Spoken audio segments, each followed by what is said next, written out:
মানুষ ভুল করবে, মানুষ নানা রকমের ত্রুটি বিচ্যুতির মধ্যে যুক্ত হবে। আল্লাহ সুবহানাহু ওয়া তাআলা মুমিনদেরকে পরামর্শ দিচ্ছেন যে ইন্নামাল মুমিনুনা ইখওয়া, মুমিনরা হচ্ছে পারস্পরিক ভাই। ফাসলিহু বাইনা আখাওয়াইকুম, তোমরা একে অন্যের ইসলাহ করো, সংস্কার করো, সংশোধন করো, নিজেদের ভুল ত্রুটিগুলিকে মুক্তির জন্য তাকে পরামর্শ দাও। নিজেদের মধ্যে ভ্রাতৃত্বকে অবিচল রাখার জন্য, নিজেদের মধ্যে ভ্রাতৃত্বকে অক্ষুণ্ণ রাখার জন্য আমরা একে অন্যের প্রতি সন্দেহ পোষণ করব না। নিরন্তর সন্দেহ বাতিকে পরিণত হয়েছে আমাদের।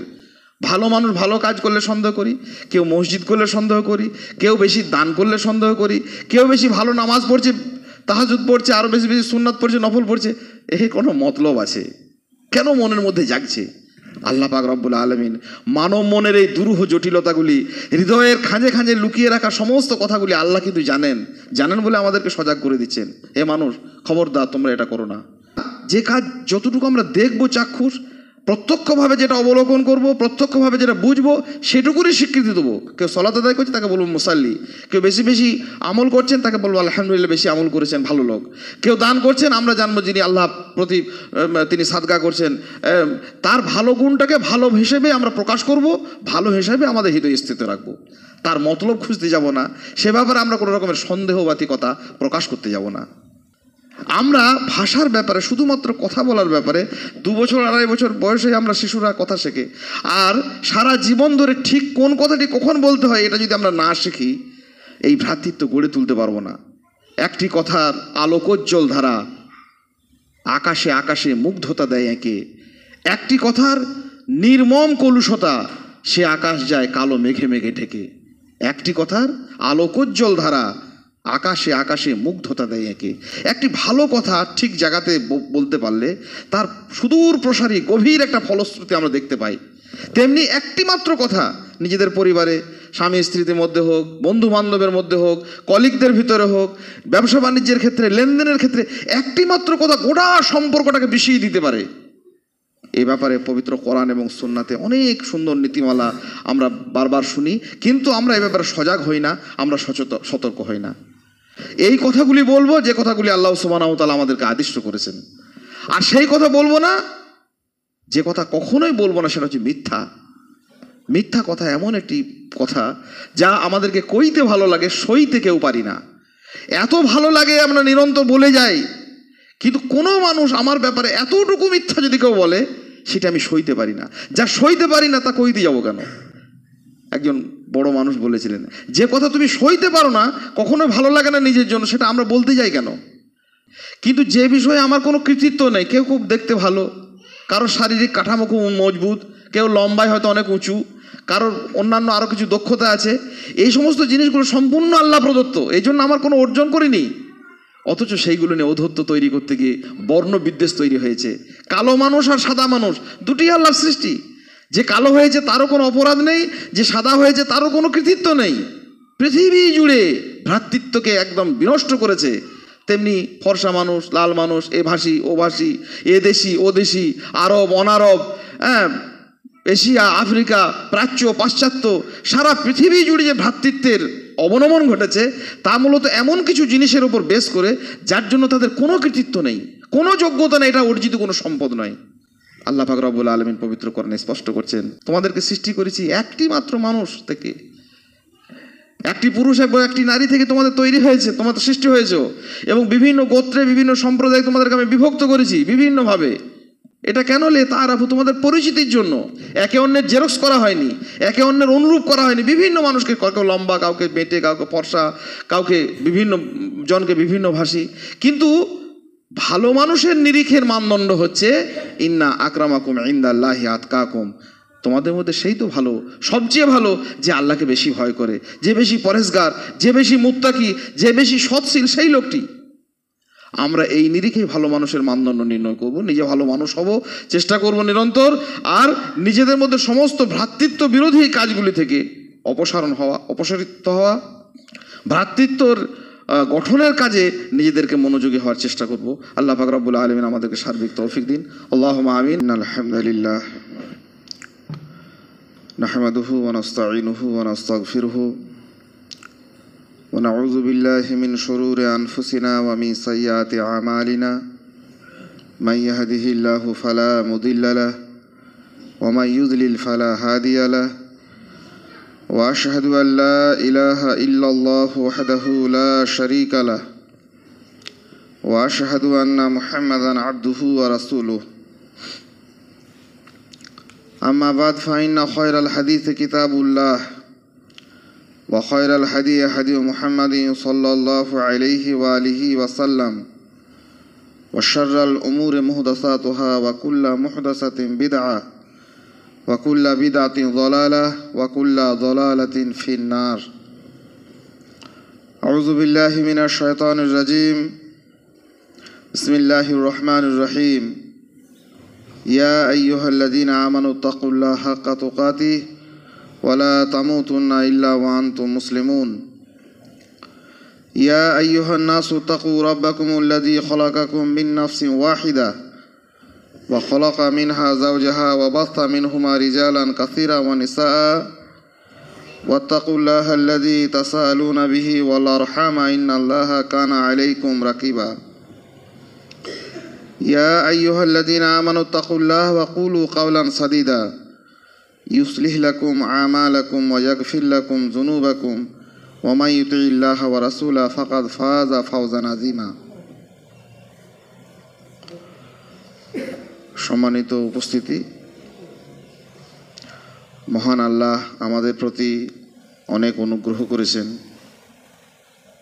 তার ঘরে একত্রিত হয়ে তার ফরজ সালাত, তার ফরজ নির্দেশ পালনের তৌফিক দিয়েছেন। তার শুকরিয়া, তার কৃতজ্ঞতা, তার হামদ এসবের নিমিত্তে আমরা জ্ঞাপন করি আলহামদুলিল্লাহ। অনেক দরুদ সালাম বিবর্ষিত হোক নবী মুহাম্মদুর রাসূলুল্লাহ সাল্লাল্লাহু আলাইহি সাল্লামের উপর, যার দীর্ঘ নবুয়তি তাবলিগি জীবন, সেই জীবনের প্রত্যেকটি রূপরেখা মানব জীবনের জন্য কিয়ামত পর্যন্ত পথ নির্দেশিকা আমাদের কাছে স্পষ্ট করে গেছেন, আমাদেরকে শিখিয়েছেন, বুঝিয়েছেন, আমানত স্বরূপ প্রদান করে গেছেন। আল্লাহুম্মা সাল্লি আলাইহি আল্লাহুম্মা বারিক আলাইহি। একটি অদ্ভুত সময়ের মধ্যে আমরা চলছি,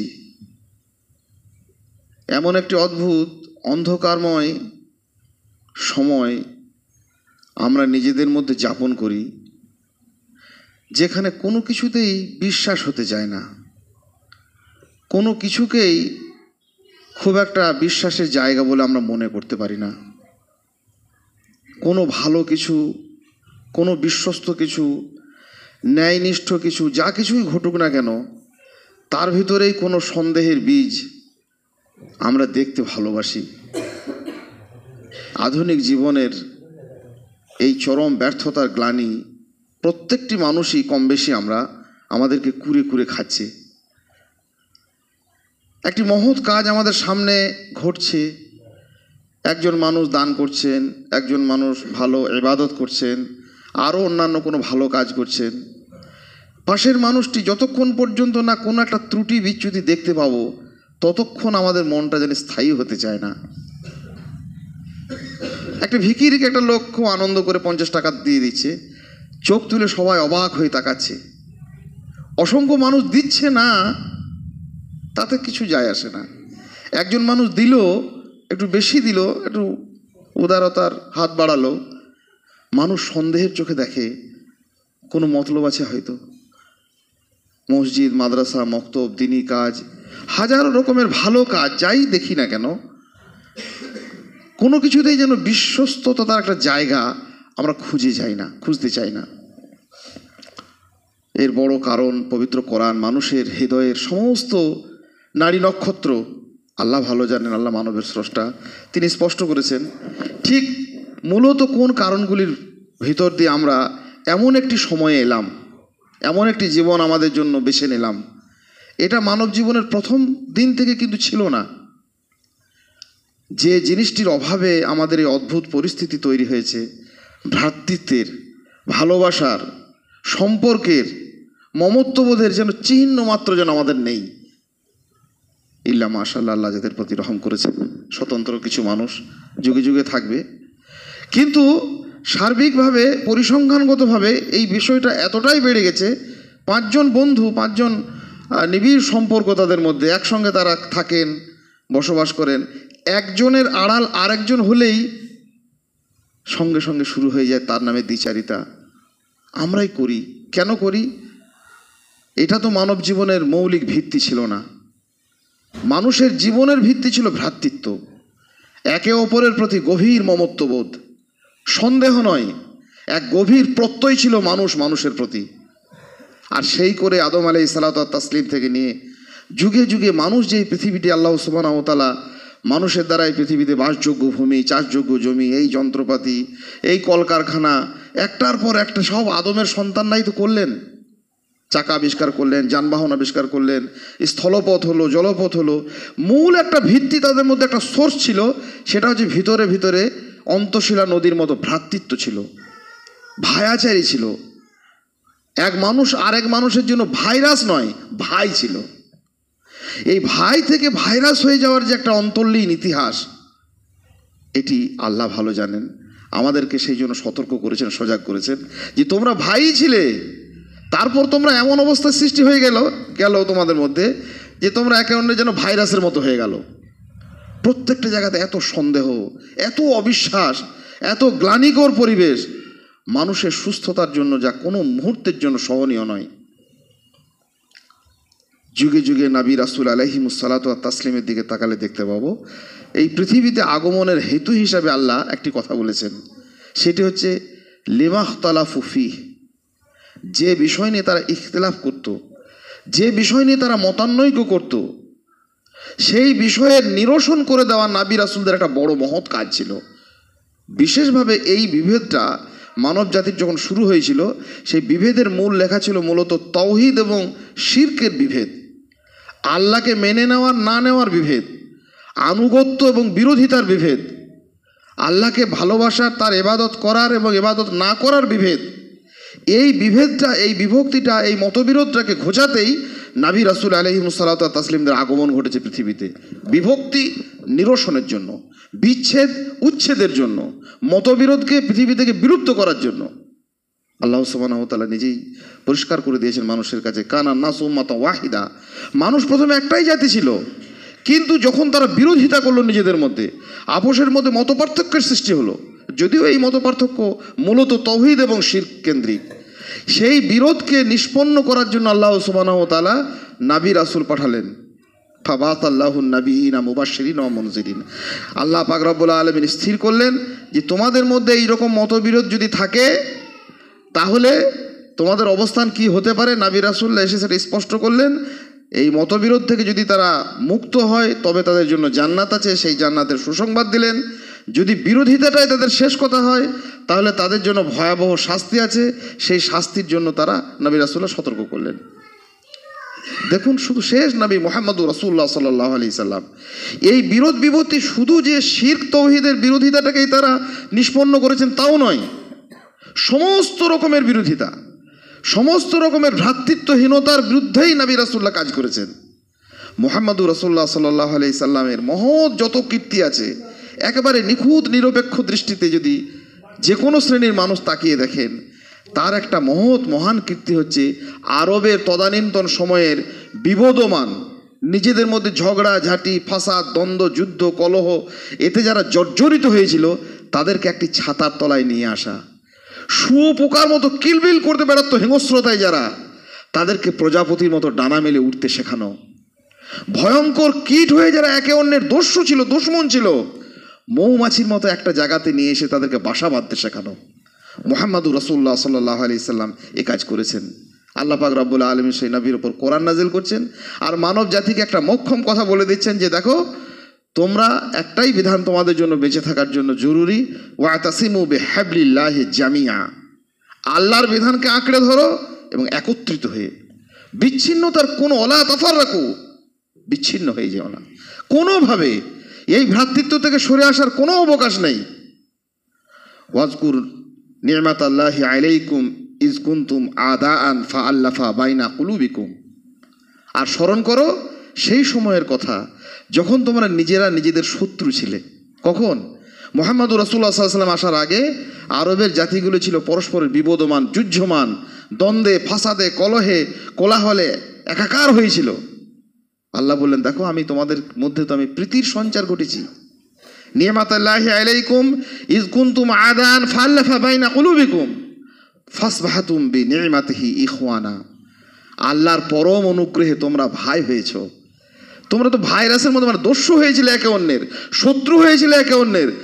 তোমরা আল্লাহর মহান অনুগ্রহে ভ্রাতৃত্বের মধ্যে আবদ্ধ হয়েছো, প্রীতির সঞ্চার ঘটিয়েছি তোমাদের মধ্যে। ওয়া কুনতুম আলা শাফা হুফরাতিম মিনান নার ফানকাযাকুম মিনহা। এমন তোমরা যুদ্ধ, লড়াই, ঝগড়া, ফাসাদ করছিলে, সেটা করতে করতে আগুনের প্রান্তে গিয়ে দাঁড়িয়েছিলে। আজকের আমাদের সমাজের নানান স্তরে, স্কুল, কলেজ, ইউনিভার্সিটি, মাদ্রাসা, মক্তব, পরিবার, সংসার, বিরোধিতাটা যেন আমাদের একটা জীবনের বড় পাওনা হয়ে গেছে। কোনো মানুষের নিজের পরিবারের, নিজের আত্মীয়, নিজের ঘনিষ্ঠতার একসঙ্গে মাদ্রাসা, মসজিদ, মক্তব, দাওয়াত, ইসলাহ সব কাজেই একে অন্যের কোনো বিরোধিতা না করতে পারলে যেন মনটা ভালো লাগে না। এই যে বিরোধিতার একটা অবয়ব, একটা অবকাঠামো আমরা তৈরি করেছি। আল্লাহ বলছেন যে এই কাজের পরিণতি হচ্ছে জাহান্নামের আগুন। তোমরা ওই প্রান্তে গিয়ে দাঁড়িয়ে গিয়েছিলে ঝগড়া করতে করতে। ওয়া কুনতুম আলা শাফা হুফরাতিম মিনাল নার ফানকাযাকুম মিনহা। আল্লাহ বলছেন আমি সেখান থেকে তোমাদেরকে উদ্ধার করেছিলাম। আমরা জানি বিরোধিতার ভয়াবহতা। যুগে যুগে নবী রাসূল আলাইহিমুস সালাতু ওয়াত তাসলিম শুধু তাওহীদ আর শিরকের বিরোধিতা নিষ্পত্তি নয়, এটাই হচ্ছে মূল মাধ্যম, এটাই হচ্ছে মূল অবকাঠামো। তাওহীদকে প্রতিষ্ঠা করা, শিরকে বিলুপ্ত করা যেমন তাদের গুরুত্বপূর্ণ একমাত্র কাজ ছিল, এই নিরিখে পৃথিবীর সমস্ত রকম মানুষের জীবনের সামাজিক, রাজনৈতিক, লৌকিক, সমস্ত রকমের পারিবারিক সমস্ত বিরোধিতা থেকে, মতানৈক্য থেকে, মতবিরোধ থেকে, ঝগড়া ফাসাদ থেকে তারা আমাদেরকে উদ্ধার করেছেন, উদ্ধারের পথ দেখিয়েছেন। মুহাম্মদ রাসূলুল্লাহ সাল্লাল্লাহু আলাইহি সাল্লাম তার একটি খুব গুরুত্বপূর্ণ কথা, সুন্নাহ হাদিস, রাসূলুল্লাহ সাল্লাল্লাহু আলাইহি সাল্লাম বলছেন, মা দাল্লা কওমুম বাদা হুদান। হেদায়েত প্রাপ্তির পর কোনো কম আবার গুমরা হয়ে যাবে এটা নয়। খুব গুরুত্বপূর্ণ কথা। হেদায়েত প্রাপ্তির পর আবার কোনো কম যদি গুমরা হয়ে যায়, এটি সাধারণত হয় না। এটা হতে পারে একমাত্র কানু আলাইহি ইল্লা উতুল জাদাল, নিজেদের মধ্যে ঝগড়াঝাটি, ফাসাদ ছাড়া অন্য কোনো কারণে সাধারণত হেদায়েত পাওয়ার পর আবার কোনো কম গোমরা হয়ে যায় না। আজকে লক্ষ লক্ষ মানুষ মুসলিম উম্মাহ বলে যারা পরিচিত, দিন পেলাম, হেদায়েত পেলাম, কোরআন সুন্নাহ পেলাম, আল্লাহ, রসুল, রব, মোহাম্মদ, নবী সাল্লাল্লাহু আলাইহি ওয়াসাল্লামকে নবী, কাবাকে কিবলা, এসব বলার পরে আমরা যে সত্যিই গুমরাহর পথে বহু মানুষ হেঁটে গেছি, তার মূলে আছে পারস্পরিক মতানৈক্য, মতবিরোধ, ঝগড়া ফাসাদ, একে অন্যের প্রতি কলহ বিবাদ। নিষ্পত্তি পাবো কি করে? পবিত্র কোরআনে আল্লাহ ছত্রে ছত্রে মানুষকে শিখিয়েছেন। মানুষের ভিতরে এই অন্তর্নিহিত ভ্রাতৃত্ব, তাদের গভীর ভালোবাসা, মুমিনদের প্রতি পারস্পরিক সৌহার্দ্য, মমত্ববোধ গড়ে উঠবে। যদি না গড়ে ওঠে কিছুই টিকে থাকবে না। যত সম্পদ থাক, যত শিক্ষা থাক, যত অ্যাকোমোডেশন থাক, যত সুন্দর সুন্দর ব্যবস্থাপনা থাক, কোনো পরিবার টেকে না, টিকছেও না। কোনো সংসার টেকে না, কোনো মসজিদ টিকছে না। বড় বড় প্রতিষ্ঠান, দিনী প্রতিষ্ঠান, 10 জন শিক্ষক মতান্তর হলো, গণ্ডগোল হলো, উনি একদিকে লবি তৈরি করলেন, উনি একদিকে লবি তৈরি করলেন, ভেঙে চুরমার হয়ে গেল। দাওয়াতি কাজ, মসজিদ, মাদ্রাসা, মক্তব, প্রত্যেকটা জিনিস টিকে থাকার একটা বড় কারণ মানুষের কাছে আল্লাহ উপস্থাপন করেছেন তাদের মধ্যে গভীর ভ্রাতৃত্ববোধ। আমাদের এটা প্রয়োজন, অপরিহার্য, জরুরি। কিভাবে টিকে থাকবে? সংক্ষিপ্ত গুটি কয়েক কথা পবিত্র কোরআন এবং সুন্নাহর আলোকে। 1 নম্বর হচ্ছে মুখ থেকে উচ্চারিত কথা বলার ব্যাপারে, যে কথা আমাদের ভাষা উচ্চারিত হয় সে ব্যাপারে সতর্ক থাকা। পৃথিবীতে অধিকাংশ ভ্রাতৃত্ব নষ্ট হয়েছে, পরিবার নষ্ট হয়েছে, সংসার বিলুপ্ত হয়েছে, মাদ্রাসা, মসজিদ, মক্তব, দিনী প্রতিষ্ঠানে গণ্ডগোল বেঁধেছে মুখ নিঃসৃত কথার মাধ্যমে। কথা বলার ব্যাপারে আল্লাহ পাক রব্বুল আলামিন বিভিন্নভাবে আমাদেরকে সজাগ করেছেন। কি কথা বলবো শুধু সেইটা মনে রাখবো, একটা একটা করে। আল্লাহ সুবহানাহু ওয়া তাআলা বলছেন, কুলু কাওলাম মারুফা। সেই কথা বলো যে কথা স্পষ্ট, যে কথা সুন্দর, যে কথা ভালো। মন্দ কথার প্রচার আল্লাহ ভালোবাসেন না। আর মন্দ কথা বলতে এবং শুনতে উভয়টাই যদি আমি ভালোবাসি, কোনো গসিপ, কোনো গুজব, কোনো নোংরা, কোনো নিকৃষ্ট, কোনো কারোর অপরাধ, এই ধরনের কথা কেউ কাউকে বলে, ভাই শুনেছেন কি হলো, বলে এই ব্যাপার, মনোযোগ দিয়ে দুই কান খুলে আমরা উদাত্ত কণ্ঠস্বরে শুনতে চাই। আর যখন একটি ভালো কথা বলি, একটা সুন্নাহর কথা, একটা কোরআন সুন্নাহর কথা, দ্বীনি কথা, দাওয়াতি কথা, কোনো ভালো মানুষের কোনো ভালো আচরণের কথা, তা হতে পারে ঠিকই। এই যে ভালো কথার প্রতি তাচ্ছিল্য আর মন্দ কথার প্রতি একাগ্রতা কোনো ভালো জায়গাতে আমাদের নিয়ে যেতে পারেন। আল্লাহ সুবহানাহু ওয়া তাআলা স্পষ্ট করছেন, সেই কথা বলে যেটা ভালো কথা এবং স্পষ্ট, রাগ ঢাক নেই, তার ভিতর কোনো অন্য রকমের উদ্দেশ্য নেই, পরিষ্কার কথা, পরিচ্ছন্ন কথা। কুলু কাওলান সাদিদা, চরমতম সঠিক, যথার্থ, নিগুড় সত্য কথা বলো। সে কথার ভিতর আর কোনো রকমের ইখলাসের, খুলুসিয়াতের বিন্দুবৎ যেন কোনো রকমের ত্রুটি না থাকে। সে কথা মানুষের কাছে অপ্রিয় হয়তো হোক, সে কথা নিজের স্ববিরোধী যদি হয়ে যাক, সে কথা শুনে আমার যদি কিছু স্বার্থের ক্ষতি হয় সাময়িক হয়তো হোক, কিন্তু সে যথার্থ সত্য কথাটিকে তুমি বলো। কুলু কাওলাম বালিগা, পবিত্র কোরআনে আল্লাহ বলছেন, এমন কথা বলো যে কথাটা মানুষের হৃদয়কে স্পর্শ করে, ছুঁয়ে যায়। এমন কথা বলো না মাথার উপর দিয়ে বেরিয়ে চলে গেল। দুর্বোধ্য কথা নয়, সহজ সরল কথা, মানুষের জন্য হৃদয়স্পর্শী কথা, মর্মস্পর্শী কথা, মন ছুঁয়ে যাওয়া কথা। কাওলাম মাইসুরা, এমন কথা বলো যে কথা হবে তোমাদের জন্য সহজ। পেঁচিয়ে ঘুরিয়ে, একে ইঙ্গিত করে ওকে ইঙ্গিত করে, একজনকে বলার জন্য আরেকজনকে বলে, এরকম না। কাওলাম মাইসুরা, সহজ কথা, সরল কথা, সত্য কথা। আর কি? যথার্থ, নিগুড় সত্য কথা। আমরা ভাষার ব্যাপারে, শুধুমাত্র কথা বলার ব্যাপারে 2 বছর 2.5 বছর বয়সে আমরা শিশুরা কথা শেখে, আর সারা জীবন ধরে ঠিক কোন কথাটি কখন বলতে হয় এটা যদি আমরা না শিখি, এই ভ্রাতৃত্ব গড়ে তুলতে পারবো না। একটি কথার আলোকোজ্জ্বল ধারা আকাশে আকাশে মুগ্ধতা দেয় একে, একটি কথার নির্মম কলুষতা সে আকাশ যায় কালো মেঘে মেঘে ঢেকে। একটি কথার আলোকোজ্জ্বল ধারা আকাশে আকাশে মুগ্ধতা দেয় একে। একটি ভালো কথা ঠিক জায়গাতে বলতে পারলে তার সুদূর প্রসারী গভীর একটা ফলশ্রুতি আমরা দেখতে পাই। তেমনি একটি মাত্র কথা নিজেদের পরিবারে, স্বামী স্ত্রীদের মধ্যে হোক, বন্ধু বান্ধবের মধ্যে হোক, কলিগদের ভিতরে হোক, ব্যবসা বাণিজ্যের ক্ষেত্রে, লেনদেনের ক্ষেত্রে একটি মাত্র কথা গোটা সম্পর্কটাকে বিষিয়ে দিতে পারে। এই ব্যাপারে পবিত্র কোরআন এবং সুন্নাতে অনেক সুন্দর নীতিমালা আমরা বারবার শুনি, কিন্তু আমরা এই ব্যাপারে সজাগ হই না, আমরা সতর্ক হই না। এই কথাগুলি বলবো যে কথাগুলি আল্লাহ সুবহানাহু ওয়া তাআলা আমাদেরকে আদিষ্ট করেছেন, আর সেই কথা বলবো না যে কথা কখনোই বলবো না, সেটা হচ্ছে মিথ্যা। মিথ্যা কথা এমন একটি কথা যা আমাদেরকে কইতে ভালো লাগে, সইতে কেউ পারি না। এত ভালো লাগে আমরা নিরন্তর বলে যাই, কিন্তু কোনো মানুষ আমার ব্যাপারে এতটুকু মিথ্যা যদি কেউ বলে, সেটা আমি সইতে পারি না। যা সইতে পারি না তা কইতে যাবো কেন? একজন বড় মানুষ বলেছিলেন, যে কথা তুমি সইতে পারো না, কখনো ভালো লাগে না নিজের জন্য, সেটা আমরা বলতে যাই কেন? আল্লাহ রাসূল সাল্লাল্লাহু আলাইহি সাল্লাম স্পষ্ট করছেন, আলাইকুম বিসিদক ফাইন্না সিদকা ইয়াহদি ইলা দালালা ফাইন্না সিদকা ইয়াহদি ইলা রুশদ ফাইন্না রুশদা ইয়াহদি ইলাল জান্নাহ। তোমরা সত্যকে আঁকড়ে ধরো, ওয়াইয়াকুম আল কিযব, তোমরা মিথ্যা থেকে নিজেদেরকে মুক্ত রাখো। ফাইনাল কিযবা ইয়াহদি ইলা দালালা, মিথ্যাচার নিশ্চয়ই মানুষকে গোমরাহির দিকে নিয়ে যায়, আর গোমরাহি জাহান্নামের আগুনের পথকে প্রদর্শিত করে। সাবধান এবং সতর্ক থাকবে নানা রকমের মিথ্যাচার থেকে। দ্বিতীয় একটি বিষয় খুব গুরুত্বপূর্ণ, নিজেদের মধ্যে ভ্রাতৃত্বকে অবিচল রাখার জন্য, নিজেদের মধ্যে ভ্রাতৃত্বকে অক্ষুণ্ণ রাখার জন্য আমরা একে অন্যের প্রতি সন্দেহ পোষণ করব না। নিরন্তর সন্দেহ বাতিকে পরিণত হয়েছে আমাদের। ভালো মানুষ ভালো কাজ করলে সন্দেহ করি, কেউ মসজিদ করলে সন্দেহ করি, কেউ বেশি দান করলে সন্দেহ করি, কেউ বেশি ভালো নামাজ পড়ছে, তাহাজ্জুদ পড়ছে, আরও বেশি বেশি সুন্নাত পড়ছে, নফল পড়ছে, কোনো মতলব আছে? কেন মনের মধ্যে জাগছে? আল্লাহ পাক রব্বুল আলামিন মানব মনের এই দুরূহ জটিলতাগুলি, হৃদয়ের খাঁজে খাঁজে লুকিয়ে রাখা সমস্ত কথাগুলি আল্লাহ কিন্তু জানেন বলে আমাদেরকে সজাগ করে দিচ্ছেন। হে মানুষ, খবরদার তোমরা এটা করো না। ইজতানিবু কাসীরুম মিনাজ জান, খবরদার খুব বেশি বেশি করে তোমরা যত রকমের সন্দেহ আছে সেখান থেকে তোমরা মুক্ত হও, ধারণা থেকে তোমরা নিজেদেরকে সরিয়ে রাখো। কাসীরাম মিনাজ জান, তোমরা বেশি বেশি করে ধারণা থেকে বেঁচে থাকো। ইন্না বাযাজ জান ইসম, এবং অধিকাংশ ধারণায় হচ্ছে, বহু ধারণা হচ্ছে একদম পাপাচারের পরিণত, মানে অন্যরূপ একটা দাঁড়িয়ে যায়।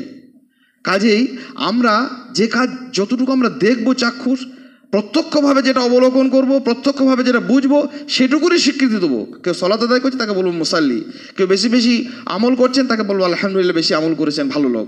কেউ দান করছেন আমরা জানবো যিনি আল্লাহ প্রতি তিনি সাদকা করছেন, তার ভালো গুণটাকে ভালো হিসেবে আমরা প্রকাশ করব, ভালো হিসেবে আমাদের হৃদয় স্থিত রাখবো। তার মতলব খুঁজতে যাব না, সে ব্যাপারে আমরা কোনো রকমের সন্দেহবাতিকতা প্রকাশ করতে যাব না। তৃতীয়ত, ভ্রাতৃত্বের জন্য একটা খুব বড় পরামর্শ আল্লাহ সুবহানাহু ওয়া তাআলা দিচ্ছেন, লা ইয়াসখার কাউমুম মিন কাউমিন আসা আন ইয়াকুনু খায়রাম মিনহুম। সাবধান, একে অন্যকে তোমরা কখনো তাচ্ছিল্য করো না, উপহাস করো না। মানুষের একটা স্বভাব আছে, উপহাস করা স্বভাবটা শুধু নয়, মানুষ দুর্বলদেরকে উপহাস করে, আর মানুষ সব থেকে ভালো মানুষদেরকে বেশি বেশি উপহাস করে, তাচ্ছিল্য করে। সোজা কথায় সব থেকে সরল লোকটা একটা স্কুলে, একটা কলেজে, একটা প্রতিষ্ঠানে, একটা বিশ্ববিদ্যালয়ে দেখবেন কোনো শিক্ষক ও কোনো ছাত্র, যে মানুষটি সব থেকে সরল, সাদাসিধে, প্যাঁচপোচ বোঝে না, ধূর্ত এবং চালাক লোকগুলো মিলেমিশে ওই লোকটাকে নিরন্তর নানা রকমের কথার উপহাসে জর্জরিত করে দেয়। সম্পর্ক থাকে, ভ্রাতৃত্ব থাকে। কিন্তু চালাক এবং চতুর লোকেরা এইটা বোঝে না যে ওই সরল লোকটা কিন্তু কিছু না বুঝলেও আমার চালাকিটা বোঝে, আমার এই উপহাসকে বোঝে। ওলা নিসা মিন নিসাইন, কোনো মহিলা যেন কোনো মহিলাকেও না, নারী পুরুষকে আলাদা আলাদা করে উল্লেখ করে আল্লাহ বলছেন, কোনো মহিলাও যেন কোনো মহিলাকে উপহাস না করে কোনোভাবে, বিভিন্ন জিনিস এবং এমন কিছু বিষয়ের জন্য উপহাস করা হয় যে শরীয়তে চরমভাবে নিষিদ্ধ। কাউকে তাচ্ছিল্য করা, উপহাস করা ভ্রাতৃত্ব বিনষ্ট হওয়ার, নিজেদের মধ্যে সামাজিক এবং পারিবারিক কলহ দ্বন্দ্ব তৈরি হওয়ার, বহু বড় রকমের ফিতনা এবং ফাসাদ হওয়ার একটা বড় কারণ। মানুষ দিনে দিনে দিনে তিলে তিলে সইতে সইতে একটা সময় বিতৃষ্ণ হয়ে যায়, ভালো কাজের প্রতি অনাগ্রহী হয়ে যায়। আমার বহু ভালো কাজকে সে অস্বীকার করে বসে, যে না এই লোকটার সঙ্গে আমাকে তাচ্ছিল্য করে, আমাকে তুচ্ছ করে। নবী মুহাম্মদুর রাসূলুল্লাহ সাল্লাল্লাহু আলাইহি সাল্লাম নিম্ন থেকে নিয়ে উচ্চভূমি পর্যন্ত সমস্ত শ্রেণীর মানুষের প্রতি তার যে গভীর মমত্ববোধ এবং ভালোবাসা, এটি আমাদের ইসলামের একটা মহান শিক্ষা। আমরা গুরুত্বপূর্ণ এই কথাগুলি মনে রাখবো। নিজেদের মধ্যে ভ্রাতৃত্ব বজায়ের জন্য, ভ্রাতৃত্বকে সুরক্ষার জন্য নবী মুহাম্মদুর রাসূলুল্লাহ সাল্লাল্লাহু আলাইহি সাল্লাম যে ধরনের পরামর্শগুলো দিয়েছেন, এবং নিজেদের মধ্যে কোনো ধরনের সেই জিনিসগুলিকে নিয়ে ঔদ্ধত্য প্রকাশ না করা যেগুলি আমার অর্জিত কোনো সম্পদ নয়। মানুষ এগুলো করে, অর্জিত সম্পদ হলেও তা নিয়ে আমরা যে অহংকার করব এটা নয়। কিন্তু যে বিষয়ে আমার কোনো কৃতিত্ব নেই, কেউ খুব দেখতে ভালো, কারো শারীরিক কাঠামো খুব মজবুত, কেউ লম্বায় হয়তো অনেক উঁচু, কারোর অন্যান্য আরও কিছু দক্ষতা আছে, এই সমস্ত জিনিসগুলো সম্পূর্ণ আল্লাহ প্রদত্ত, এই জন্য আমার কোনো অর্জন করিনি। অথচ সেইগুলো নিয়ে ঔদ্ধত্য তৈরি করতে গিয়ে বর্ণ বিদ্বেষ তৈরি হয়েছে। কালো মানুষ আর সাদা মানুষ দুটি আল্লাহর সৃষ্টি, যে কালো হয়েছে তারও কোনো অপরাধ নেই, যে সাদা হয়েছে তারও কোনো কৃতিত্ব নেই। পৃথিবী জুড়ে ভ্রাতৃত্বকে একদম বিনষ্ট করেছে। তেমনি ফর্সা মানুষ, লাল মানুষ, এ ভাষী ও ভাষী, এ দেশি ও দেশি, আরব অনারব, এশিয়া আফ্রিকা, প্রাচ্য পাশ্চাত্য, সারা পৃথিবী জুড়ে যে ভ্রাতৃত্বের অবনমন ঘটেছে তা মূলত এমন কিছু জিনিসের উপর বেস করে যার জন্য তাদের কোনো কৃতিত্ব নেই, কোনো যোগ্যতা নেই, এটা অর্জিত কোনো সম্পদ নয়। আল্লাহ পাক রব্বুল আলামিন পবিত্র কোরআনে স্পষ্ট করছেন, ইন্না খালাকনাকুম মিন যাকারিন ওয়া উনসা ওয়া জাআলনাকুম শুউবান ওয়া কাবাইলা লিতাআরাফু ইন্না আকরামাকুম ইনদাল্লাহি আতকাকুম। তোমাদেরকে সৃষ্টি করেছি একটি মাত্র মানুষ থেকে, একটি পুরুষ এবং একটি নারী থেকে তোমাদের তৈরি হয়েছে, তোমাদের সৃষ্টি হয়েছে, এবং বিভিন্ন গোত্রে বিভিন্ন সম্প্রদায় তোমাদেরকে আমি বিভক্ত করেছি বিভিন্নভাবে। এটা কেন? লিতাআরাফু, তোমাদের পরিচিতির জন্য। একে অন্যের জেরক্স করা হয়নি, একে অন্যের অনুরূপ করা হয়নি। বিভিন্ন মানুষকে, কাউকে লম্বা, কাউকে বেঁটে, কাউকে ফর্সা, কাউকে বিভিন্ন জনকে বিভিন্ন ভাষী। কিন্তু ভালো মানুষের নিরিখের মানদণ্ড হচ্ছে ইন্না আকরামাকুম ইনদাল্লাহি আতকাকুম। তোমাদের মধ্যে সেই তো ভালো, সবচেয়ে ভালো যে আল্লাহকে বেশি ভয় করে, যে বেশি পরেজগার, যে বেশি মুত্তাকি, যে বেশি সৎশীল, সেই লোকটি। আমরা এই নিরিখে ভালো মানুষের মানদণ্ড নির্ণয় করব, নিজে ভালো মানুষ হব, চেষ্টা করব নিরন্তর, আর নিজেদের মধ্যে সমস্ত ভ্রাতৃত্ব বিরোধী কাজগুলি থেকে অপসারিত হওয়া, ভ্রাতৃত্বর গঠনের কাজে নিজেদেরকে মনোযোগী হওয়ার চেষ্টা করব। আল্লাহ পাক রব্বুল আলামিন আমাদেরকে সার্বিক তৌফিক দিন। আল্লাহুম্মা আমিন। আস্তাগফিরুল্লাহ লি ওয়া লাকুম ওয়া লিসাইরিল মুসলিমিন ওয়াল গফুরুর রহিম।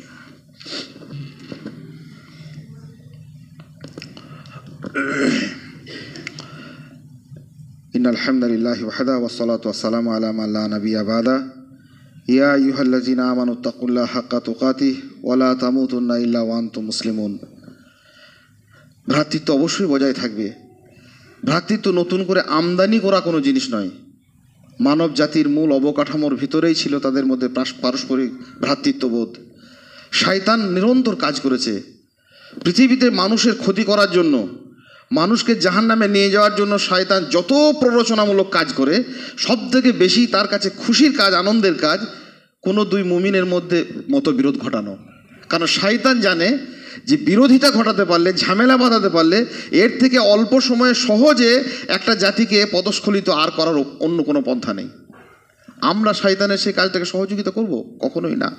আমাদেরকে নিরন্তর কাজ করতে হবে। এবং এজন্য আমাদের পারস্পরিক ভ্রাতৃত্বের একটি শেষ কথা, সেটি হচ্ছে নিরন্তর একে অন্যের জন্য ক্ষমা করা এবং আল্লাহ সুবহানাহু ওয়া তাআলার কাছে ক্ষমা চাওয়া। মানুষ ভুল করবে, মানুষ নানা রকমের ত্রুটি বিচ্যুতির মধ্যে যুক্ত হবে। আল্লাহ সুবহানাহু ওয়া তাআলা মুমিনদেরকে পরামর্শ দিচ্ছেন যে ইন্নামাল মুমিনুনা ইখওয়া, মুমিনরা হচ্ছে পারস্পরিক ভাই। ফাসলিহু বাইনা আখাওয়াইকুম, তোমরা একে অন্যের। আর নবী মুহাম্মদুর রাসূলুল্লাহ সাল্লাল্লাহু আলাইহি সাল্লামকে উহুদ যুদ্ধের পরে চরমতম ভুল সিদ্ধান্ত নিয়েছিল যে সাহাবায়ে কেরাম রাদিয়াল্লাহু তাআলা আনহুম, তাদের ব্যাপারেও রাসূলুল্লাহ সাল্লাল্লাহু আলাইহি সাল্লামকে আল্লাহ পাক রব্বুল আলামিন স্পষ্ট করছেন, দেখো ওয়াফু আনহুম ওয়াস্তাগফির লাহুম, তুমি তাদেরকে ক্ষমা করো এবং তাদের জন্য আল্লাহ সুবহানাহু ওয়া তাআলার কাছে ক্ষমা প্রার্থনা করো। যারা ভুল করেছে, যারা ত্রুটি বিচ্যুতি করেছে, যাদের দ্বারা ভুল হয়েছে, তাদেরকে ক্ষমা করো এবং তাদের জন্য আল্লাহর কাছেও ক্ষমা চাও। মুমিনদের একটা বড় গুণ, ভ্রাতৃত্ব বজায় রাখার একটা বড় গুণ। নিজের ভাই, নিজের আত্মীয়, নিজের প্রতিবেশী, আমরা একে অন্যের কোনো ভুলের জন্য আনন্দিত হব না।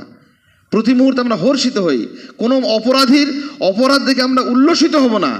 তার জন্য আমরা আল্লাহর কাছে ক্ষমা চাইব। আর আমার সঙ্গে ব্যক্তিগতভাবে যদি কোনো ত্রুটি বিচ্যুতি করে থাকে, তার জন্য আমরা ক্ষমা করব। সম্পূর্ণ বিপরীত পথ আমরা হাঁটা শুরু করেছি। কোনো মানুষের কোনো ধরনের অনাচার দেখলে আমরা সেটা উল্লসিত হই, সেটা প্রকাশ করি, সেটা মানুষের কাছে বিচার বিশ্লেষণের জন্য নিয়ে যাই, বিভিন্ন মানুষের কাছে সেগুলোকে গসিপে পরিণত করি। কিন্তু ইসলামের একটা মহান নির্দেশনা হচ্ছে মানুষের ত্রুটি বিচ্যুতির জন্য তাকে ক্ষমা করা, আর সেই আল্লাহ সুবহানাহু ওয়া তাআলার কাছে তার জন্য ক্ষমা চাওয়া। এত মহৎ কাজ, যে মহান ভ্রাতৃত্বের রূপ ধরে আরবের বিবদমান জাতিগুলিকে একটি ছাতার তলায় একটি মৌচাকের মতো গুঞ্জরিত মৌমাছিতে যিনি পরিণত করেছেন মুহাম্মদুর রাসূলুল্লাহ সাল্লাল্লাহু আলাইহি সাল্লাম, সেই নবী এবং রাসূলের উম্মত হয়ে আমাদের পরিবারে, আমাদের সংসারে, সমাজে, আমাদের প্রতিষ্ঠানে, সর্বত্র আমরা একে অন্যের সন্দেহ, নিন্দা, মন্দতে যদি আমরা পরিপূর্ণ থাকি, এটি আমাদের জন্য খুব বিপজ্জনক এবং সর্বোপরি হেদায়েত প্রাপ্তির পর গুমরাহ হয়ে যাওয়ার একটা বড় আশঙ্কা। আমাদের সংসার, আমাদের পরিবার পরিজন, আত্মীয় স্বজন, আমাদের দ্বীনি প্রতিষ্ঠান, আমাদের মসজিদ, মাদ্রাসা, মক্তব, দাওয়াতি ক্ষেত্র, সমস্ত জায়গা থেকে আমরা শয়তানের এই অশ্বাসামূলক, দুরভিসন্ধিমূলক কাজগুলিকে যেন অপসারণ করতে পারি। আল্লাহ সুবহানাহু ওয়া তাআলা আমাদের বেশি বেশি তৌফিক দেন। আল্লাহর কাছে বেশি বেশি দোয়া করি, আমরা একে অন্যকে ক্ষমা করার মাধ্যমে, একে অন্যের ইসলাহ কামনার মাধ্যমে, একে অন্যের জন্য দোয়ার মাধ্যমে আমরা আমাদের সেই সুদৃঢ় ভ্রাতৃত্ব, বুনিয়ানুম মারসুস, দুর্ভেদ্য সীসা ঢালা প্রাচীরের মতো, যেমন জমাটবদ্ধ একটা প্রাচীরের মতো আমরা যেন নিজেদের জীবনকে গড়ে তুলতে পারি। এবং এইভাবে দুনিয়াতে যেমন পারস্পরিক সৌহার্দ্য নিয়ে আমরা বসবাস করি, আখেরাতের পথে পাড়ি দিতে গিয়ে জান্নাতের দিকে আমরা সেইভাবে একত্রিত হয়ে পাড়ি দেওয়ার সুযোগ পাই। আল্লাহ পাক রব্বুল আলামিন আমাদেরকে সার্বিক তৌফিক দিন। আল্লাহুম্মা আমিন। রব্বানা আতিনা ফিদ দুনিয়া হাসানা ওয়া ফিল আখিরাতি হাসানা ওয়া কিনা আযাবান নার। রব্বানা যালামনা আনফুসানা ওয়া ইল্লাম তাগফির লানা ওয়া তারহামনা লানাকুনান্না মিনাল খাসিরিন। আল্লাহুম্মা ইন্না নাসআলুকাল হুদা ওয়াত তুকা ওয়াল আফাফ ওয়াল গিনা। আল্লাহুম্মা ইন্না নাসআলুকাল আফিয়া ফিদ দুনিয়া ওয়াল আখিরা। আস্তাগফিরুল্লাহ লি ওয়া লাকুম ওয়া লিসাইরিল মুসলিমিন ফাস্তাগফিরু ইন্নাহু হুয়াল গফুরুর রহিম।